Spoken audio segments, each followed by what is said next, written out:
বাইরে আসতেই হঠাৎ করে রফিকের গায়ে একটা হাওয়া বয়ে যায় এবং তার কিছুক্ষণ পর রফিক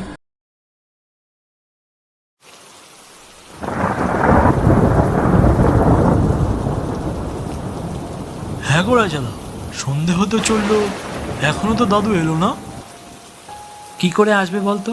বাইরে তো এখন মুষলধারে বৃষ্টি হচ্ছে, হয়তো এই বৃষ্টির জন্যে দাদু কোথাও আটকে আছে। হ্যাঁ ঠিক বলেছ। তাহলে কি আজকে আর দাদুর গল্প শোনা হবে না? এই সন্ধ্যের সময় দাদুর গল্প না শুনলে যে সন্ধ্যাটা একদমই কাটতে চায় না।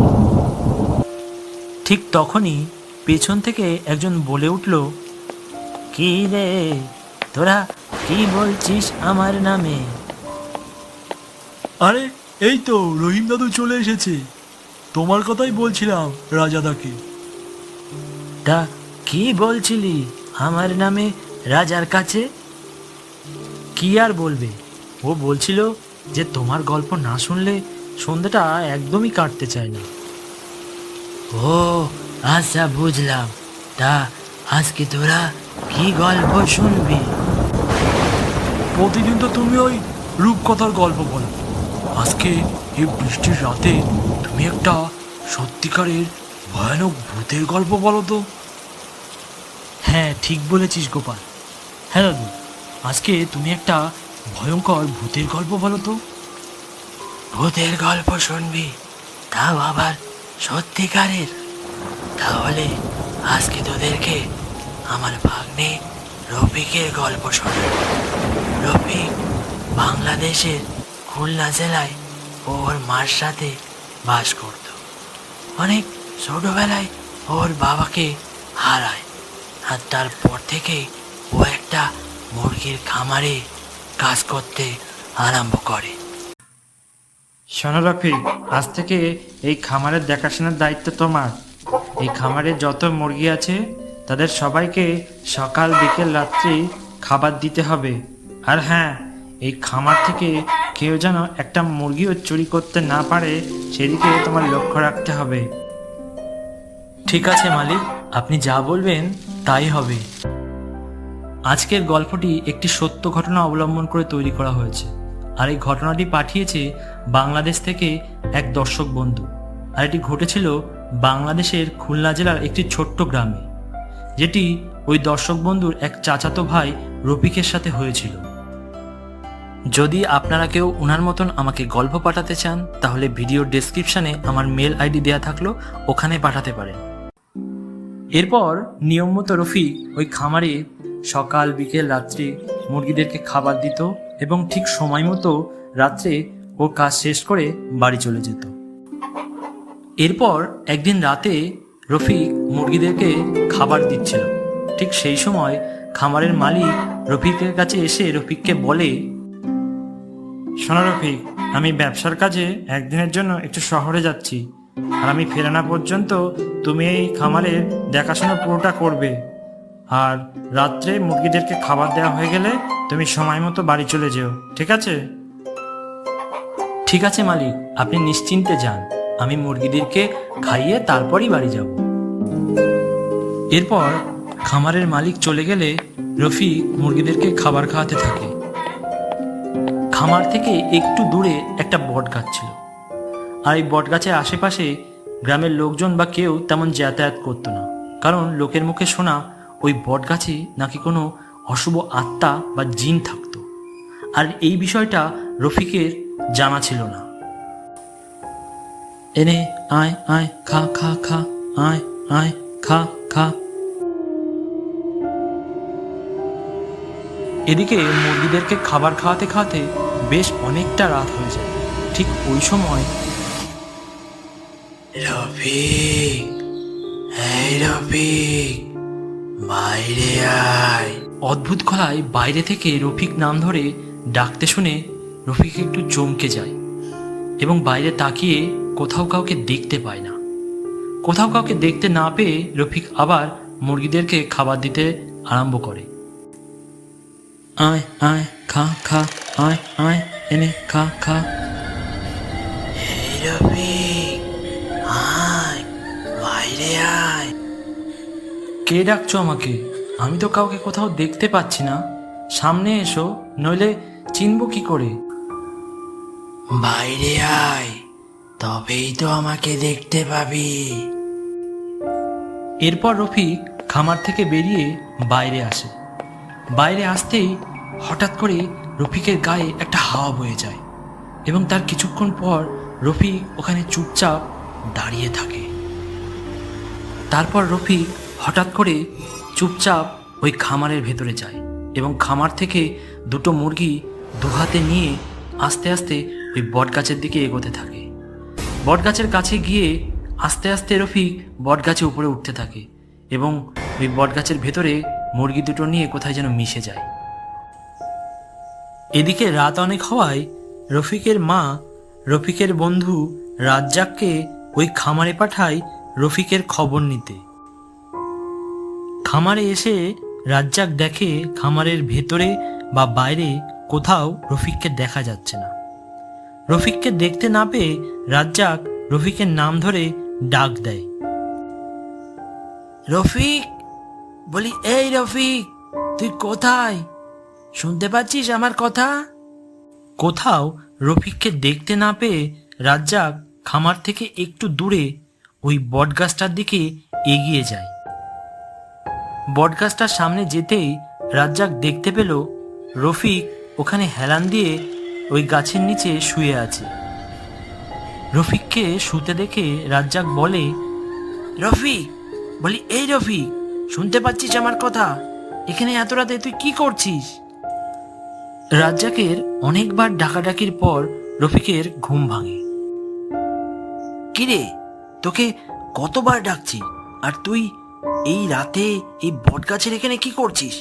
তুই জানিস না যে এই বটগাছটা খুব একটা ভালো জায়গা নয়, আর তোর মা তোকে সে কখন থেকে খোঁজাখুঁজি করছে। নে তাড়াতাড়ি চল, অনেক রাত হয়েছে। জানি না রে, আমি এখানে কি করে এলাম কিছুই তো বুঝে উঠতে পারছি না। নে নে চল, অনেক রাত হয়েছে, এখানে থাকাটা ঠিক ভালো হবে না। এরপর ওরা দুজন ওখানে আর 1 মিনিটও না দাঁড়িয়ে বাড়ির দিকে রওনা দেয়। পরের দিন সকালে খামারের মালিক খামারের ভেতরে ঢুকে দেখে আগের থেকে খামারের ভেতর মুরগির সংখ্যা অনেকটা কমে গেছে।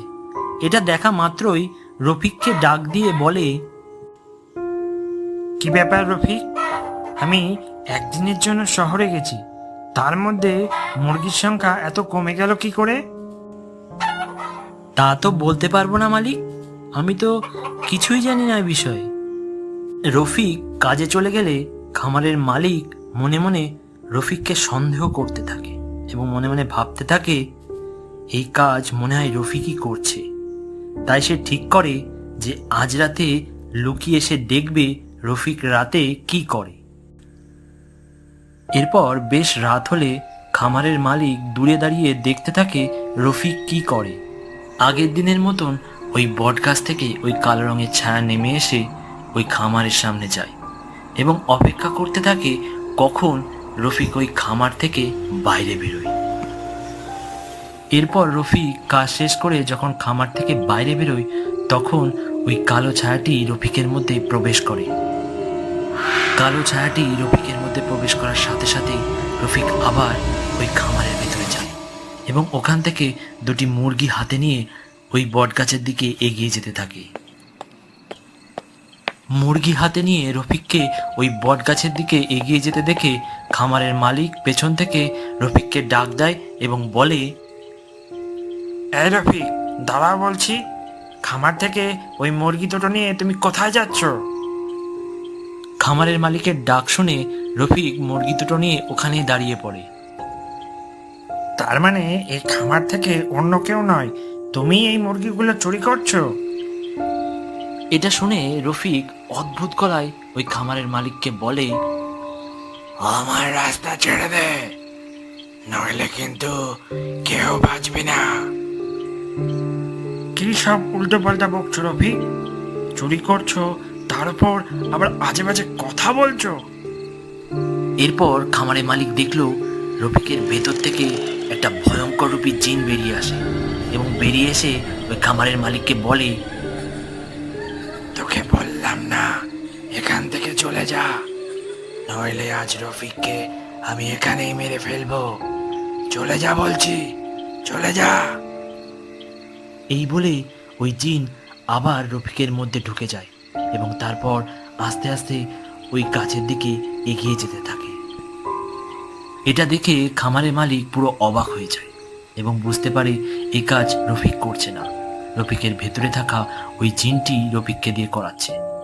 তারপর ওই খামারের মালিক 1 মিনিটও ওখানে না দাঁড়িয়ে সোজা রফিকের বাড়িতে যায় এবং রফিকের মাকে এই সব ঘটনা খুলে বলে। এরপর খামারের মালিক ও রফিকের মা ওই গ্রামের একজন নামকরা হুজুরের কাছে যায় এবং সব ঘটনা খুলে বলে। সব কথা শোনার পর ওই হুজুর ওদেরকে ওই গাছতলায় যেতে বারণ করে ও একা যাবে বলেই সিদ্ধান্ত নেয়। এরপর ওই হুজুর বিড়বিড় করে কিছু মন্ত্র বলে এবং তারপর ওই বট গাছ থেকে রফিক আস্তে আস্তে নিচে নেমে আসে। রফিক নিচে নেমে আসলে রফিকের ভেতর থেকে ওই জিনটি বাইরে বেরোয়। জিনটা বাইরে আসতে ওই হুজুর ওই জিনকে বলে, এই কে রে তুই, আর ওর ভিতরে ঢুকেছিস কেন? আমি আমি এক ভয়ঙ্কর শক্তিশালী জিন, দীর্ঘ 10 বছর ধরে এই গাছে রয়েছি। আমি মুরগি খেতে খুব ভালোবাসি, তাই তো আমি ওই রফিকের শরীরে ঢুকেছি। মুরগির মাংস বড় সুস্বাদু, বড় সুস্বাদু। তুমি তো মুরগি খেয়েছো, তাহলে এবার রফিককে ছেড়ে দাও। না, এটা কখনোই হবে না, আমি ওকে ছাড়তে পারবো না।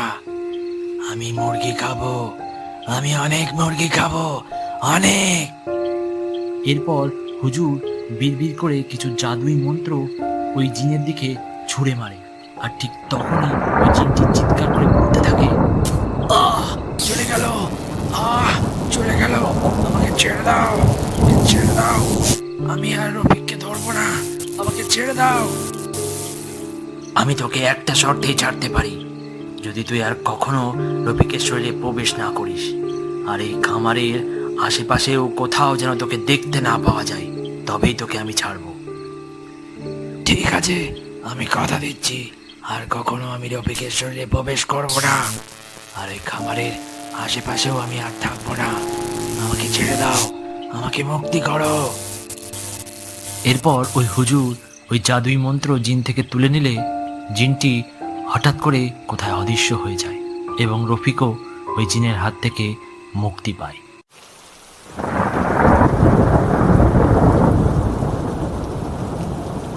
বাপরে বাপ, এ তো ভীষণ ভয়ঙ্কর গল্প ছিল দাদু। তা দাদু, তারপরে ওই জিনকে ওই খামারে কি আর দেখা গেছিল? না রে, তারপর আর ওই জিনকে ওই খামারে দেখাও যায়নি, আর আমার ভাগ্নেও ওই খামারে শান্তিপূর্ণভাবে কাজ করতে থাকে।